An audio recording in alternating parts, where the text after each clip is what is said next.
Hey guys, welcome to another movie review. Today I'm talking about the latest Mission Impossible film. It's also rumored to be the last one, according to Tom Cruise and a lot of his producers and a lot of the people over at Paramount Studios. We'll see if that actually happens, but according to them, at least at this moment in time in 2025, this is supposedly the last and eighth Mission Impossible movie. But in this film, though, you guys, Mission Impossible: Final Reckoning, it is very much a continuation of that previous Mission Impossible film, just entitled Mission Impossible: Dead Reckoning. I think there was even a part one attached to it at one point. It's now just referred to as Dead Reckoning for that previous one. And so we find Ethan Hunt in a situation where he has half of a two-set key that he needs to basically get a hold of this hard drive that's going to help him get rid of this new AI computer called the Entity, which we were also introduced to in Dead Reckoning as well. And so throughout this film, he has to get the other half of that key. He has to get this hard drive, which is kind of deep in the ocean somewhere in a submarine that was kind of owned by the government at one point. And he also has to basically get this little necklace device that one of the villains from the previous film also has that he doesn't have yet. And in hopes to get all three things, he's hoping to avoid a Ethan Hunt is in his team. They're hoping to avoid a missile crisis that would basically launch missiles from all over the globe, whether it's from Russia or the U.S. or England or whatever. And he's hoping to prevent all of this from happening by retrieving all three of these artifacts. And so Ethan Hunt and his team have to work quickly because they don't have a lot of time to get all this done, because there's this countdown clock that can launch the missiles at will if they don't have all the stuff within a timely manner.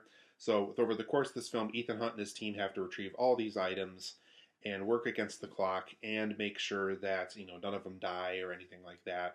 So basically, that they can avoid this missile crisis, which would definitely cause a global threat if everything went through for the opponents of the movie.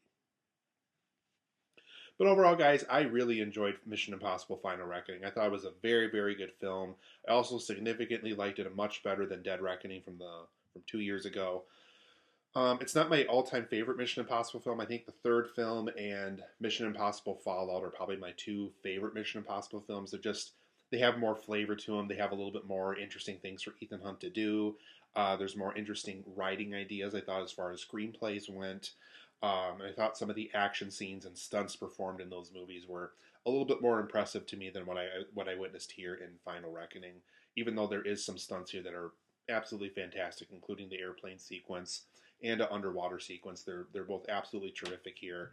So let's go over some positives and negatives as to why I really enjoyed Final Reckoning, but there is some negatives in it too that are going to prevent it for me as far as what is the best and what is the worst Mission Impossible movie, and what are the installments that are kind of right in the middle that are great, but they're neither one of them are like best or worst or anything like that. So for my positives of this movie, I really enjoyed that this film connected to earlier Mission Impossible films. They do connect to things that happened in the third film and the fourth film, and in Dead Reckoning, and in some other previous Mission Impossible films, specifically the first one too. They really connect to that one a lot.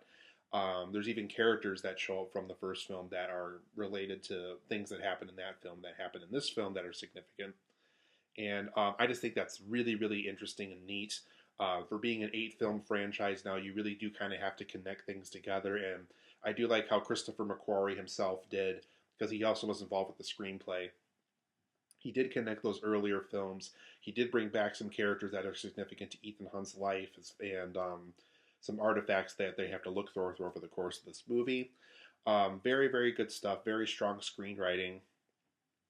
I really enjoyed how Christopher McQuarrie accomplished that over the course of this movie. I also thought the stunt work and the action scenes were absolutely amazing in this movie. There's an airplane sequence and an underwater sequence that you really have to look out for, because they're very impressive how they shot them. They're choreographed very well. Tom Cruise does his own stunts. They're just really impressive pieces of work as far as stunt work is concerned in Hollywood. Very amazing stuff. If you really want to see, people kind of putting their life on the line just for a stunt, Tom Cruise is that person. And it is just really amazing that he was able to do this stunt work for this film, because it really is very impressive for the movie. There's also a lot of emotional IMF agent moments. There's just a lot of times in the movie where you do get kind of emotional because you have followed Luther Stickler over the course of 8 films. You have followed Hayley Atwell over the course of 2 films now. You have followed, Benji and some other agents that we've been following for several Mission Impossible films now. And you just get a little emotional because you kind of know in the back of your head with Paramount being pretty consistent that this is their last Mission Impossible movie, that this might be potentially the last time we see these group of characters. And there's just a lot of situations they get thrown into that you get you a little emotional and make you fear for their life, make you fear that if the mission fails or even if the mission succeeds and they get hurt really badly, we might not see them again or that they get killed or anything like that. Very emotional stuff. Really like what they did with these IMF agents. They really found a way to make you care about each and every one of them as the mission is both failing and succeeding throughout certain moments in the movie. I also thought the overall entity AI computer being an overall massive global threat was very, very strong here. And the entity was pretty, for the most part, well written in the last one. They just made the point basically in the last movie that it was a very strong AI computer that could do really horrible things if you mess with it the wrong way. This time around, they really made the point that this entity really is out for revenge. It really wants to make sure that Ethan Hunt and the US and England and Russia and all these other places suffer for these really bad things that they've done in their past. And so it really kind of gets down to the point of knowing everything about everyone and anything. And I just liked how threatening and dangerous it felt. And you really wanted the IMF agents to shut it down in any way possible, because if this thing went online in any way possible, it really would have been a huge global threat for everybody. And I'm glad that over the course of this movie, Ethan Hunt and his team found a way to shut this thing down, because this thing was an absolute dangerous threat to deal with. For another positive in the movie, I liked that they showed both the goods and the bads of Ethan Hunt. Mission Impossible Fallout kind of did this as well with the whole, I think it was Robert Lark or something like that, showing kind of the more dangerous things that Ethan Hunt has done, showing him that, yeah, he's a good guy necessarily, but he's also done a lot of really bad things in his past for certain missions to succeed. And so this film kind of comes back to that theme of there are certain things in Ethan Hunt's past that I'm sure he regrets and doesn't want to do anymore and stuff like that. And so the film plays off, is Ethan Hunt good? Is he bad?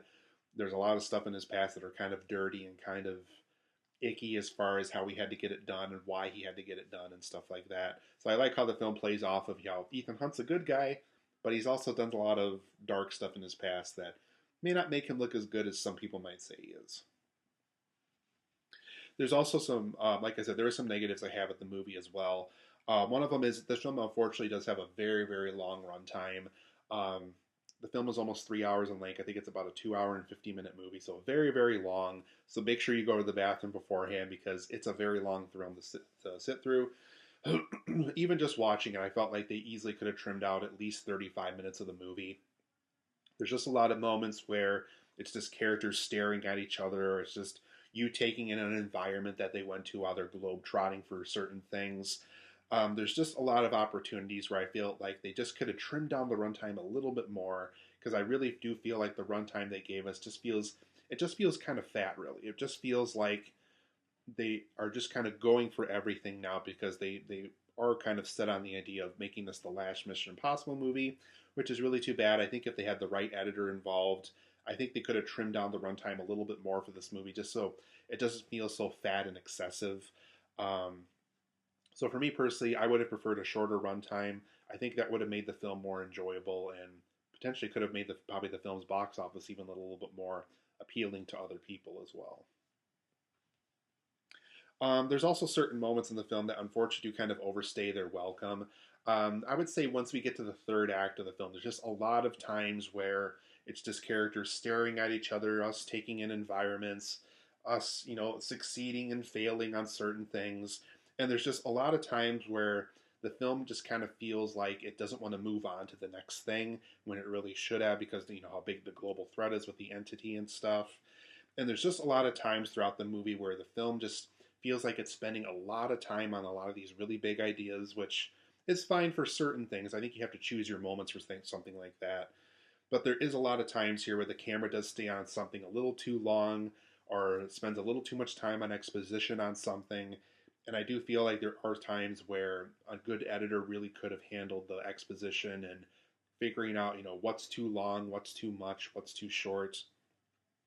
Because I think a film like this really needed to work on what's too much and what's too little. Because I think there's times where it just wants to do everything all at once, and you can kind of tell because there's just a lot of times where certain moments just overstay their welcome too much.